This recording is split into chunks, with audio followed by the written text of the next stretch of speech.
Tere, mina olen Jevgeni Ossinovski. Tere, mina olen Martin Saar ja te kuulate Linnajutte. Siin räägime me maast ja ilmast ja natuke ka Tallinnast. Eeskätt Tallinnast. Head kuulamist. Nii, rõõm teid tervitada järjekordses Linnajuttude episoodis, kus täna minu külaliseks on Martin Saar, volikogu liige Sotsiaaldemokraatliku Erakonna fraktsioonis ja kooliõpetaja. Räägime täna loomulikult ka haridusest, aga alustame natukene siis viimase 2 nädala teemade kokkuvõttest, kuna meil siin väike nädalake jäi vahepeal vahele. Nüüd volikogu oli hiljuti ja taaskord jäi valimata opositsioonile kuuluv aseesimehe koht, mis juba natuke naljakaks kujuneb, et iga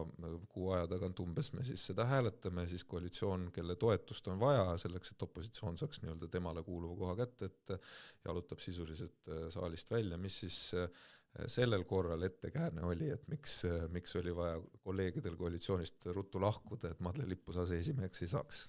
Sellel korral vist ei olnudki konkreetset ettekäänet, hästi palju oli juttu, et on lihtsalt matemaatika, aga minu jaoks õpetajana see oli ikka selline väikene pedagoogiline šokk ka, et näha nii selgelt, kuidas ei ole paraku kõigil volikogu liikmetel siis selline sotsiaalne ja kodanikupädevus hästi kujunenud, et võtta vastutustunne, et tegelikult on ju teada, et teise aseesimehe valimiseks on vaja selgelt koalitsiooni toetust ja minu jaoks nagu see on selline vastutustundliku linna juhtimise, hea demokraatliku tava austamine. No ja ma arvan, et järeltöö tuleb meil teha peagi. Ja muidugi nagu ikka paistab silma see, et aga kunagi teises koalitsioonis meile tehti ka samamoodi ja nüüd meie ka nüüd ei toeta teie kandidaati ja selline suhteliselt naljakas lugu iseenesest. Jaa, muidugi täiskasvanulik suhtumine on analüüsida, sõnastada parenduskohad väikese refleksiooni järel ja siis nii-öelda otsida seda ühisosa, et minu arust meie oleme seda ühisosa püüdnud hästi leida ja jätkame, küll see valitsus saab. Nojah. Ja muudest uudistest Tallinnas just 2 sellist tähelepanuväärset linnaruumilist küsimust, et esimene on siis võitlus roostes kõrgepingeliini postidega Putukaväila projektis. Sellel on natuke väikene eellugu ka, et projekt realiseeriti, need kõrgepingeliini postid on tegelikult osa sellest arhitektuursest lahendusest, minu meelest väga, väga lahe, äge, nii nagu mõnes linnas on vana raudteetammi peale tehtud jalutustee, jäetakse tegelikult sinna liiprid või rööpad osaliselt alles, et näidata seda nii-öelda ajaloolist pärandit, et miks selline ruum on tekkinud, et ka kõrgepingeliini koridoris nende säilitamine väga, väga arhitektuurselt väga kihvt, aga tõepoolest juba, kui mina olin linnapea, siis Elering, kellele need kuuluvad, tahtis nendest siis lahti saada, need on nende bilanssis ja neil pole neid vaja. Ja siis linn soovis neid endale üle võtta, tasuta antakse ja siis tollal kolleeg Järvan blokeeris selle otsuse ära, ütles, et siin tuleb siiski veel analüüsida ja seedida. Eks oli selge, et siis uue linnavalitsuse ajal suure hooga siis otsustatakse, et me ei taha neid, et las võtavad nad hoopis tükis maha. Ehkki see jutt sellest, et see maksab seal mingisugune 300,000 eurot selleks, et neid üleval pidada, on muidugi jabur jutt, et kes on näinud sellise kujuga metallist elektriposti, mis on kasutusest väljas, et ta, ma ei tea, ümber kukuks, nii läbi roostetakse, et teda enam ei ole võimalik kasutada, et see tegelikult on ausalt öeldes kõik päris naljakas, aga vist sobitub sellisesse üldisesse mustrisse,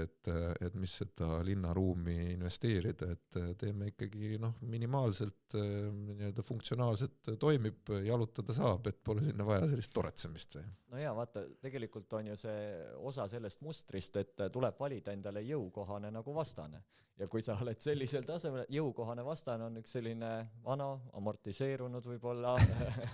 ja nagu linnaruumi võib-olla sellist tegelikult nagu terviklikku kunstilist väärtust ja selle paikona nagu ajalugu ja pärandit mingis mõttes jutustav element, et ta tegelikult ju hästi vastu ka ei hakka. Nii et tuleb ikkagi, et võitjana väljuda, vali endale jõukohane vastane. See on päris huvitav nurk, aga muidugi ma raske on ette kujutada visuaalselt seda, et sinna varsti saabuvad masinad, kes võtavad välja lõikeriistad ja hakkavad siis demonteerima seda suurt posti keset mänguväljakuid just korda tehtud haljasalasid, et see on ikka ausalt öeldes päris jabur, aga nagu me teada saime, et see otsus langetati põhimõtteliselt linnavalitsuse esimestel päevadel juba detsembrikuus, et see oli ikka pakiline asi, et saaks nendest postidest seal putukaväljal lahti. Ja teine muidugi päris huvitav selline vinjett isegi ma ütleks, mida ma poleks oodanud, et muidu me oleme ju näinud, et kogu aeg on niimoodi tühistatakse siin kõiki projekte, et liikuvuse valdkonnas on siin trammiteedest loobutud, kus oli rahastus peal ja Tallinna haiglast on loobutud ja nüüd siis järsku on siis linnavalitsus tulnud välja uue ideega tulevikuks, et eurovahenditest järgmist perioodist taotleda raha siis Lasnamäe haigla trammidee rajamiseks, mis on selles mõttes päris huvitav, et tõepoolest selline marsruut oli ka varasemalt läbi töötatud, et kui sinna haigla tekib, et siis tegelikult Kadrioru trammi pikendus sinna mäest üles kuni siis Lauluväljakule ja nii edasi ja sealt potentsiaaliga kuni Lasnamäeni võiks olla täitsa nagu asjalik mõte, et haiglasse oleks lihtsam ligi pääseda, aga tollal see jäi siis nii-öelda prioriteetide listis allapoole just nimelt selles nii-öelda ajalises perspektiivis, et kuna haigla siis pidi valmima alles 35. aastal, et siis enne jõuame valmis ehitada siin Liivalaia trammi ja nii edasi. Ja nüüd on siis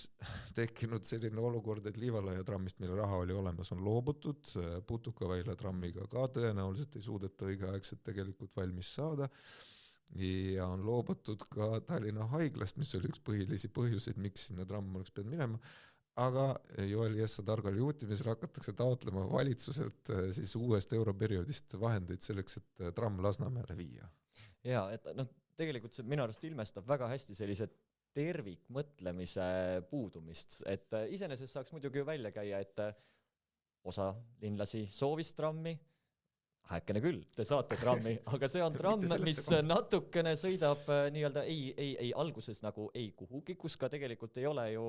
võib-olla sellist reaalset vajadust, et peaks nagu läbi mõtlema, et kui selline mahukas projekt on, et ta nagu kogu ulatuses tasub ära ja minu arust nagu see tervik mõtlemise teema, kui me kas või korraks vaatame hariduse poole, et siis koolivõrgu planeerimise seisukohast, et ühelt poolt me nagu menetleme Tallinnas detailplaneeringuid, mille järgi me teame, tulevad suured piirkonnad, uusarendused, sinna nähtavasti kolivad lastega pered, samas me kärbime seal koolivõrku, eks, et minu arust see nagu läheb selle trammi teemaga väga hästi kokku, et põhimõtteliselt me nagu ühe korraga loobume mingisugustest asjadest, Tallinna haigla arendusse panusta ei tegele sellega, eks ju, samas nüüd siis hakkame sinna suunas nagu trammi ehitama, et tegelikult peaksid need asjad sellises intelligentses, nutikas, targas, nüüdisaegses linnas kuidagi nagu paremini ühte jalga käima.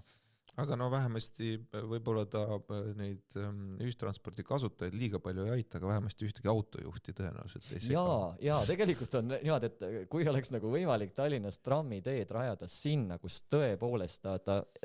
läheb, ütleme sinna, kus ei ole ei autojuhte, ei inimesi, ja ta rahulikult siis sõidab seal teenindades näiteks piki Järvevana teed võiks lasta ühe trammi niimoodi mõnusasti jooksma edasi-tagasi, inimesed saaksid tulla, niimoodi, et ei pea seal jala või rattaga, kuna see automüra on ka suur, saad trammis sõita näiteks edasi-tagasi mööda Järvevana teed. Jaa, et see on iseenesest väga hea mõte, ütleme, ma arvan, et kindlasti oleks kriitikuid, kes ütleks, et ühistranspordil on mingi teine funktsioon, näiteks reaalse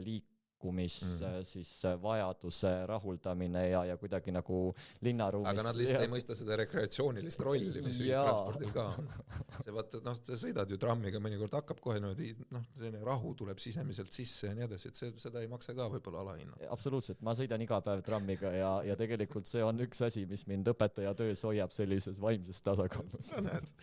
Aga lähme siis siit hariduse teema juurde edasi, et teema on väga suur, et loomulikult me siin kõiki tahke ei suuda ära katta, oleme Martiniga neid omavahel pikalt arutanud erinevatest otstest, aga viimasel ajal ma arvan, kaks asja, mis on sellised oluliselt üleval olnud, üks on seesama koolivõrk, millele sa vihjasid, kus me tegelikult näeme, et linn areneb kiiresti, inimesi arendatakse uusi kortereid, üldiselt on teada, et seda tüüpi linnas nagu Tallinn need korterid tühjaks ei jää, et inimesed siia kindlasti tulevad, me teame, et uutes korterites tegelikult lapsi korteri kohta on rohkem, mis tähendab seda mitte sellepärast, et seal rohkem sünnitatakse, vaid sellepärast sinna kolivad tegelikult nooremad pered. Ja me teame Tallinna varasemat kogemust, et meil üldiselt selle ettevaatamisega on olnud väga pahasti, et me oleme lasknud põldusid täis ehitada ja ei ole tegelikult haridusinfrastruktuuri üldse planeerinud. Korduvalt mainitud Pika-Liiva asum on hea näide sellest. Muideks nüüd lõpuks siis jõuab ka Pika-Liiva tänava siis koolimaja detailplaneering volikokku otsustamiseks, et sinna see kool tekiks, heal juhul siis 10-15 aastat pärast seda, kui inimesed sinna on kolinud, et esimesed on juba koolis terve tsükli ära käinud. Ja teine teema on, mis õnneks mul on hea meel valdavalt siis Eneli Kindsiko lükkamisel on ka taas suuremalt esile tulnud, mis puudutab hariduslikku ebavõrdsust ja kui me tihti püüame mõtestama hariduslikku ebavõrdsust nii-öelda maa ja linna küsimuses, eks, siis tegelikult väga olulisel määral on ju tulnud meile teadmist juurde, et meie suurim hariduslik ebavõrdsus ei ole kuskil Värskas, vaid tegelikult on siin samas Tallinnas.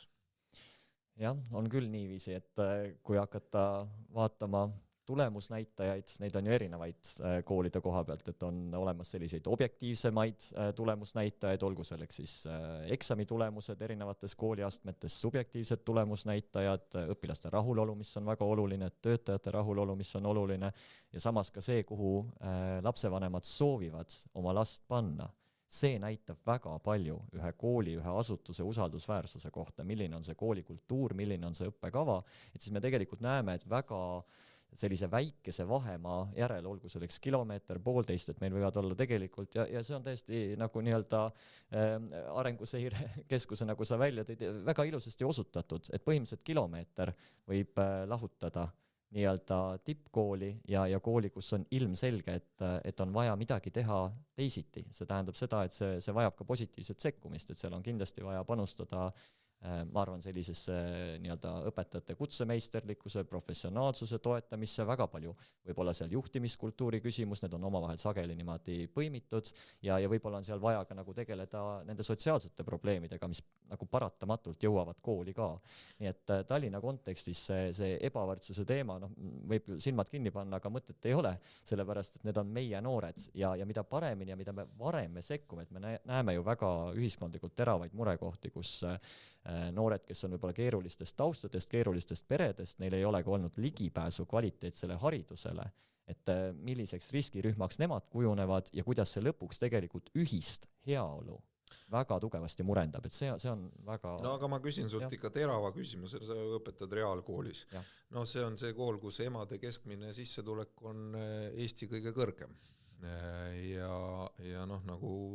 teadlased ütlevad, et me näeme, et aina rohkem haridusväljund tulemus sõltub siis tegelikult pere sissetulekust. Mis teil seal viga siis õpetada on? Valite kõige paremad välja,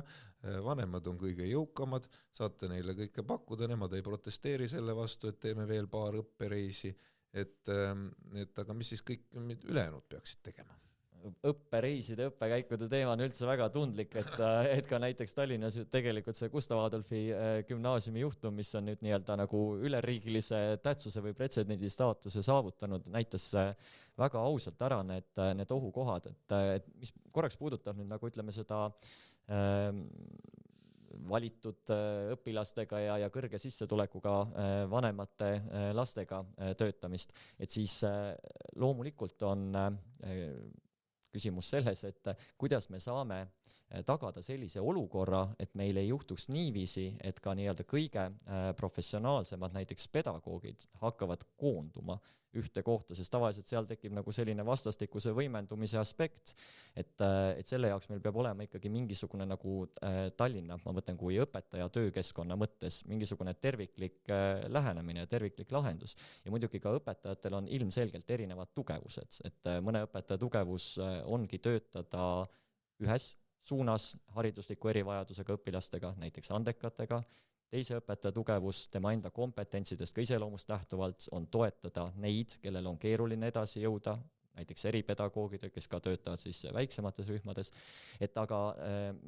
nagu see vastutustunne, mina näiteks igapäevaselt saan öelda, et mina juhendan õpilasi, kes on keskmisest motiveeritumad, keskmisest huvitatumad, see tähendab seda, et mul endale ainealaselt, ainevaldkondlike kompetentside osas on keskmisest kõrgemad nõudmised, vastasel juhul ma võib-olla gümnasistide kõigiga ei pea sammu, kes näiteks pretendeerivad rahvusvahelisele olümpiaadile, aga mida ma selle kogemuse põhjalt saan teha, on esiteks koostada õppevara ja seda õppevara, mis jõuab kõikide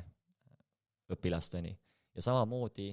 ka kolleegidega koostöös me viime läbi koolitusi, et jagada enda metoodilist kogemust, sest ilmselgelt kõik õpetajad ei suuda ju ise oma väga piiratud ja tegelikult ülekoormatud tööaja sees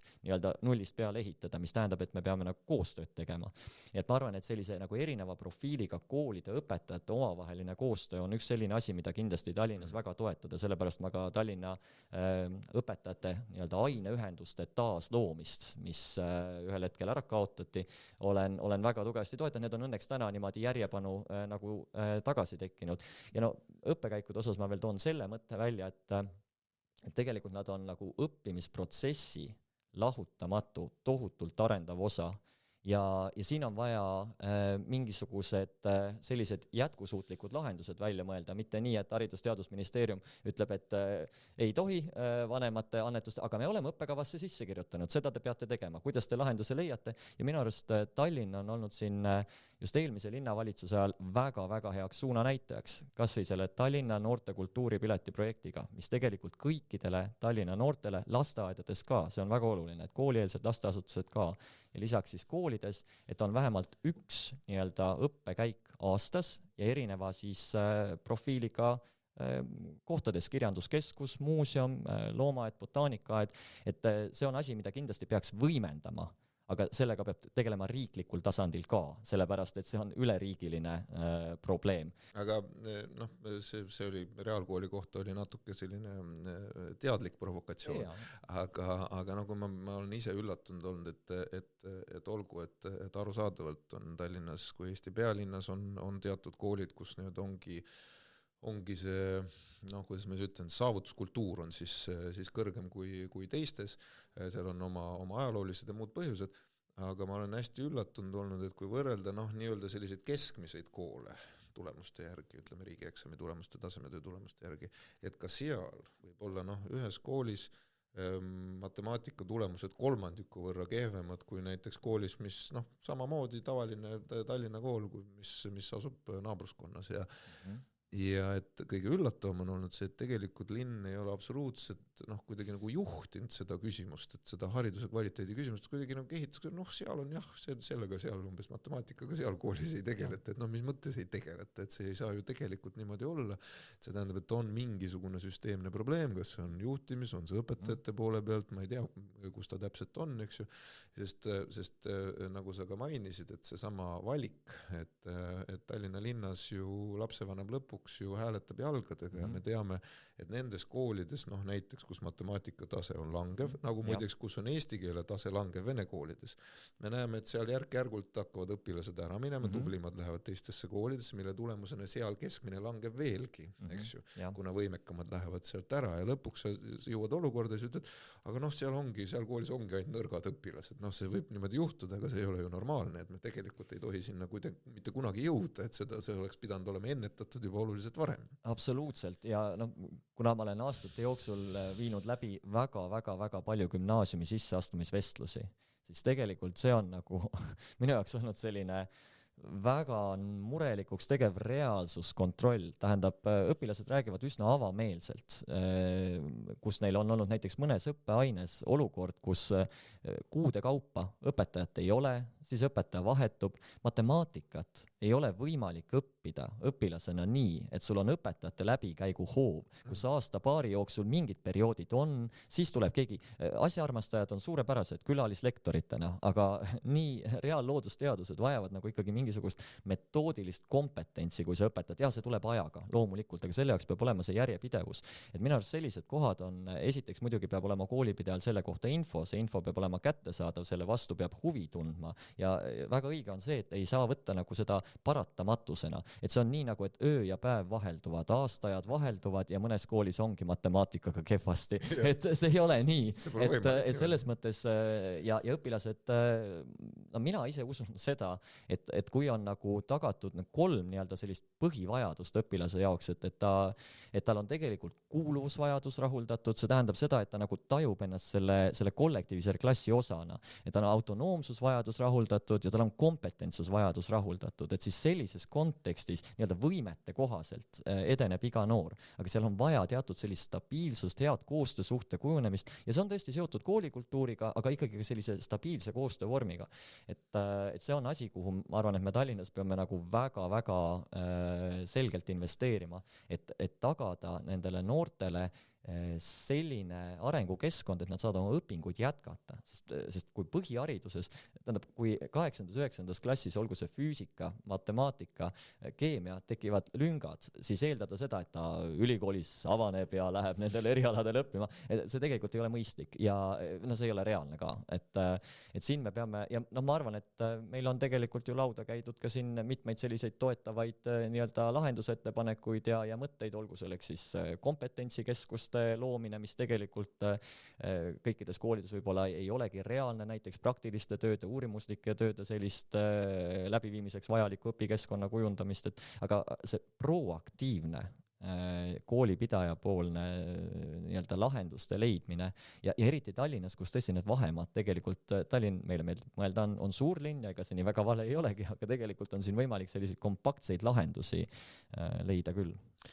Ja mina pean ütlema, et siiski ma arvan, et koolipidaja peab võtma ka siiski tugevama vastutuse nendel juhtudel, kui sa näed, et trend ei parane, et sul on probleemid ja see trend ei parane, et ei saa lihtsalt laiutada käsi, et see ei ole võimalik, sest me räägime ju tervest aastakäigust või ka tervest koolitäiest lastest, kes tegelikult ei saa adekvaatset haridust ja seda paraku Tallinnas praktiliselt siiamaani olnud ei ole. Me nüüd käivitasime seda vene koolidega, kes nüüd lähevad üle eestikeelsele õppele, et me seal näeme, probleemid on olemas, arusaadav, püüame koos koolidega lahendada, aga kui siiski on ju ega järgmise aasta lõpuks ei tule välja, siis on selge, et on ikkagi juhtimislikult mured, mida tuleb adresseerida teistmoodi, et ei saa lõpmatult lihtsalt laiutada käsi, et mõnel, et ju neil seal tuleb paremini välja, et see ju lõpuks on üks nii-öelda ühiskondlikke baasteenuseid, et jätta laps ilma heast haridusest selle tõttu, et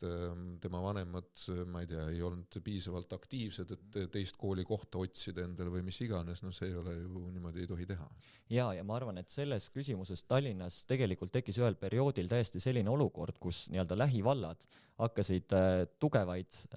õpetajaid nii-öelda nagu enda poole tõmbama, sest nad suutsid pakkuda konkurentsivõimelisemaid töötingimusi. Ja minu jaoks oli väga-väga suur häirekell ja ma arvan, et üks positiivne samm nagu selle vältimiseks või selle olukorra nagu leevendamiseks oli see, et Tallinn, kus ongi väga suured klassid, et esiteks klassitäituvuse piirnorm viia ikkagi PGS-i mõttega vastavusse 24 õpilast, mis võimaldab nagu mõistlikuma töökoormus õpetajale ja teiseks, et Tallinna õpetajatele on vastavalt siis 100-eurone töötasu siis alammäära lisa, sellepärast et lihtsalt ümberkaudsed nii-öelda kuldse ringi vallad tegelikult ostsid õpetajad üle ja mida nüüd peab kindlasti jälgima on see, et need nii-öelda kõige kutsemeisterlikumad õpetajad, kes saaksid pakkuda tuge karjääripöörajatele, alustavatele õpetajatele, õpetajakoolituse üliõpilastele, et nendeni ka see jõuaks. Nii et selles mõttes meie algatus tegelikult vajab nagu selget süsteemset edasiarendust, sest ainult sellisel juhul saab Tallinn olla nii-öelda hea